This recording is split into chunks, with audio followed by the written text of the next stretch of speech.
You are sitting in the back of a cab in Cairo when the message comes through. Not a call, a text, 4 words from your editor at the wire service. Rafah, now, go.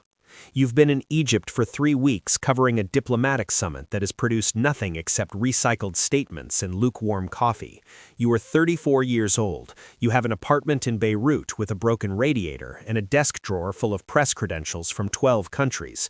You have a Pulitzer nomination from 2019 for a series on displacement camps in South Sudan that everyone remembers and no one acts on.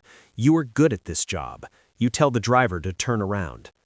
That is how it starts, the way most things in your life have started, not with a decision, but with a direction, a sudden reorientation of the body before the mind catches up.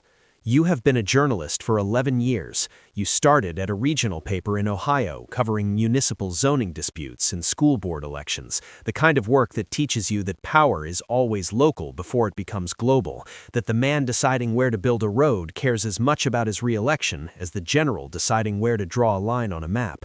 You were 23 and ambitious in the way young reporters are ambitious, which is to say, without a clear sense of what the ambition is actually for. You wanted to matter. You wanted your byline to mean something. You moved to New York, then to London, then to Beirut, because that is where the stories are, or rather that is where the stories that cannot be ignored accumulate until the rest of the world is forced to look. You have covered 3 wars before this one, or rather 3 conflicts that the people fighting them called wars, and the people watching them on television called crises, until the crises became unignorable and everyone agreed to call them wars after all. You know the grammar of this by now, the way language in a conflict zone shifts under pressure, the way airstrike becomes precision strike in one press release and massacre in another. And your job, the actual job, underneath the byline and the wire service logo, is to stand in the space between those 2 words and report what you see with enough precision that no one can dismiss it and enough humanity that someone will care. The crossing into Gaza takes 6 hours. You have done this before, but it never becomes routine. The way the checkpoint personnel look through you rather than at you, the paperwork moving through hands that do not make eye contact, the physical fact of the border is a place where one set of rules ends and another begins, or more accurately, where the rules become entirely situational, and you are no longer protected by the assumption of civilian neutrality that you carry like a talisman in every other place you work. Your fixer meets you on the other side. His name is Tariq. He is 28, has a degree in English literature from Al-Azhar University, speaks 4 languages, and has been working with foreign correspondents for 3 years. He knows this place in a way you never will, which is why you trust him, and he knows you know this, which is why the trust is mutual and functional rather than sentimental. The city is a city in the way that a body after surgery is still a body, recognizably itself, but reorganized around damage. You have your notebook in your phone. Your camera is a compact mirrorless that you carry in your jacket pocket because a large camera marks you as press, and press in certain moments in certain places is a category that attracts unwanted attention from multiple directions simultaneously. You have a satellite communicator for when the cellular networks go down, which they do regularly, without warning. You have the number of the wire service's security coordinator in London, who monitors your location when you are in the field, and who you are required to check in with every 8 hours. You have learned over 11 years that the protocols exist not because they guarantee safety, but because they create a structure inside which safety becomes slightly more possible, the way a seatbelt does not prevent the accident, but changes what happens to you in it.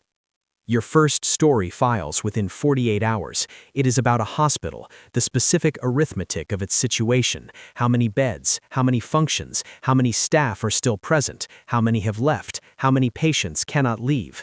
You speak to the director for 90 minutes. You speak to 3 doctors. You speak to a woman in a corridor who is waiting for news about her son, who was brought in 2 days ago, and whose status she does not know because the ward he is in is past a checkpoint that she does not have clearance to cross.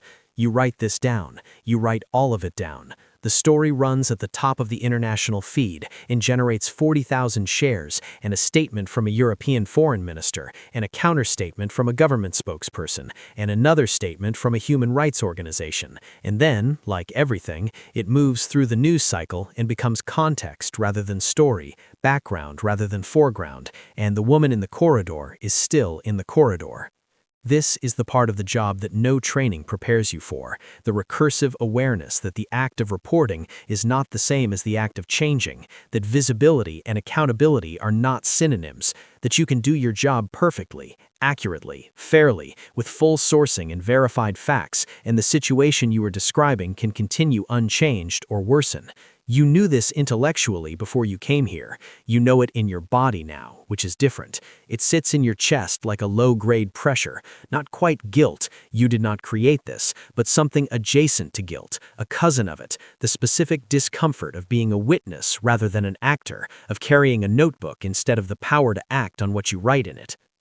Tariq reads your face when you come back to the car after the hospital visit. He says, in English, because he defaults to English with you even though your Arabic is functional, that you look like the journalists always look after the first hospital.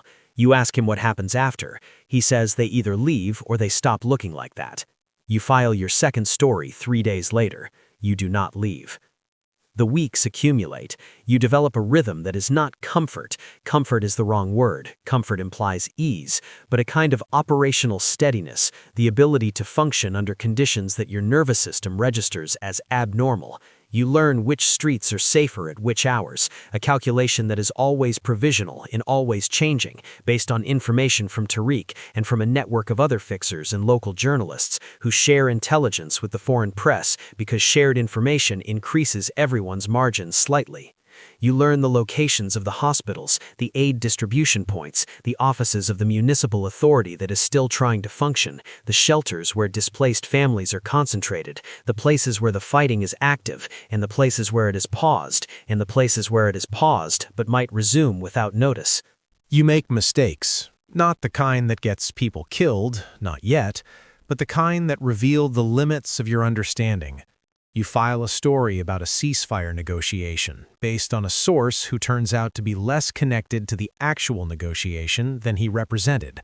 The story is not wrong, but it is imprecise in a way that matters, imprecise in a way that inflates a development into something larger than the evidence supports, and your editor catches it before it runs in its original form.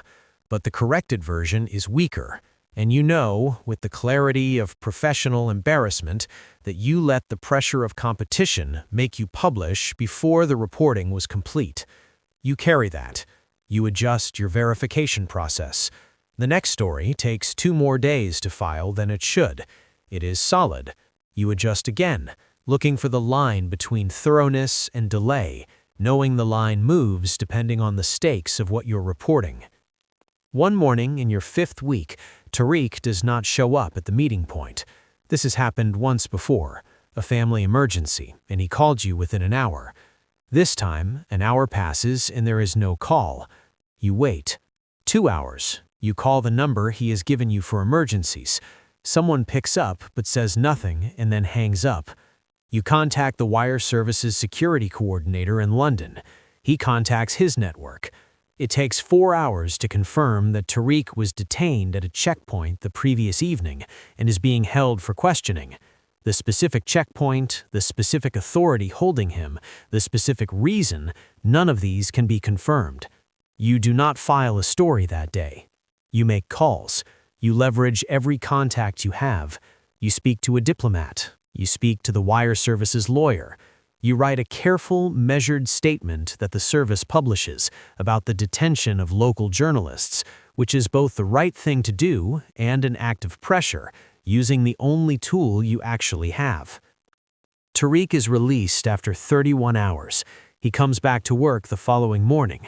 He does not want to talk about what happened, and you do not push him, because he has the right to his own assessment of what he survived and what he is willing to continue doing, and because you understand, with the clarity that is uncomfortable in what it reveals about the power differential between you, that his risk and your risk, though you are standing in the same places and breathing the same air, are not the same risk.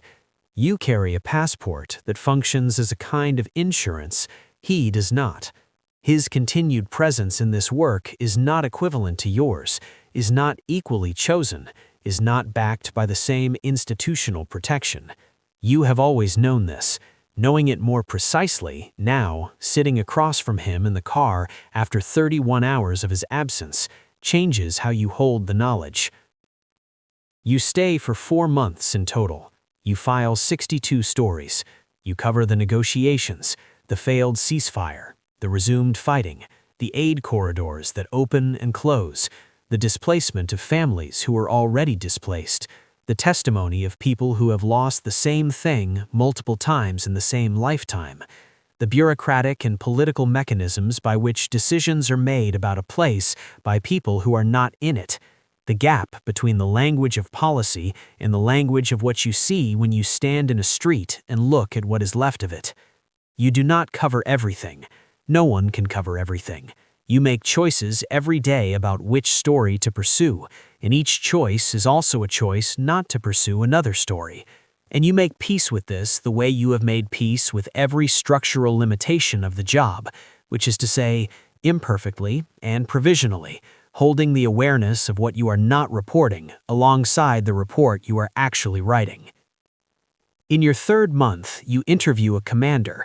You will not write that you interviewed a commander, because writing that would put both of you in danger. He tells you things about the strategy of the conflict, about the internal political pressures on both sides of the lines, about the decisions being made at levels that the official statements do not reflect, that confirm what you suspected and add detail to what you knew.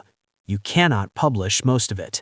You cannot publish it because you cannot verify it independently, and because the conditions under which it was given preclude attribution, and because even the most important information is not publishable without a foundation of sourcing that holds. You write it in your notebook anyway. You date it. You keep the notebook in the bag that you keep with you at all times. You know that the gap between what you know and what you can publish is part of the story of this conflict, part of the story of every conflict, the invisible archive of testimony that moves through the work without appearing in it. The last week you were there, a building near the aid distribution point was struck in the early morning.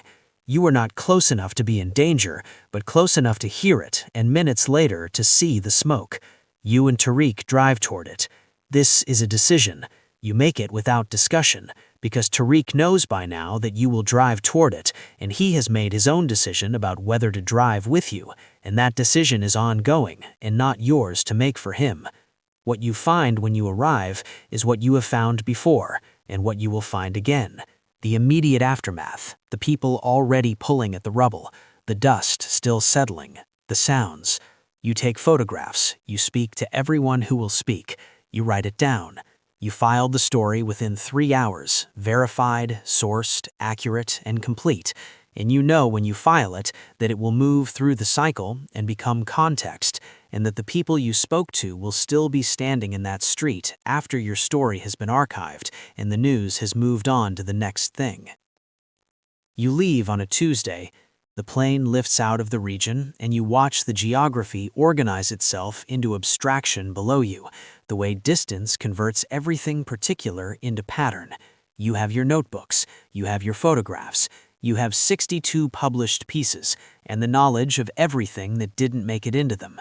You have the specific weight of 4 months spent in a place where the gap between what is happening and what the world understands is happening is enormous, and you have spent those 4 months trying to narrow that gap by the width of your own reporting, which is not nothing, and is not enough, and is the only thing you know how to do. Your editor calls when you land in Beirut. There is a situation developing in Sudan. Not a request. She doesn't frame it as a request, just the information offered in the register of people who work in news, which is the register of permanent contingency, the understanding that the next thing is always already happening. You tell her you need 2 weeks. She says she can give you 10 days. You say, fine. You go to your apartment with the broken radiator and the drawer full of credentials, and you sit at the desk, and you begin to write the long piece, the one that doesn't fit the wire format, the one that is about the 4 months taken whole rather than in 62 separate pieces, the one that might, if you get it right, do what daily reporting cannot. Hold the full weight of what you saw for long enough that someone reading it has to sit with it rather than scroll past it. You do not know if you will get it right. You have never been sure you will get it right. The uncertainty is not new. You write the first sentence. You delete it. You write it again. Outside, Beirut is doing what Beirut does, which is continue, which is the thing all cities do. The grinding, ordinary persistence that exists alongside every extraordinary and terrible thing that happens within them. You write the second sentence. Your phone is on the desk beside you. The notifications are coming in from the wire. Another development, another statement, another strike somewhere. The news rolling forward the way it always does, indifferent to the fact that you are here trying to make sense of the last thing before the next thing demands your attention. You keep writing. It is the only answer you have ever found to the question of why you do this, the act itself, the sentence following the sentence, the attempt to be accurate about something that resists being fully captured, the knowledge that the attempt matters even when, especially when, you cannot be certain it changes anything. You are a journalist. You are 34 years old. You have been at this long enough to know what it costs, and not long enough to know what it will cost. The page is open in front of you. You write the third sentence.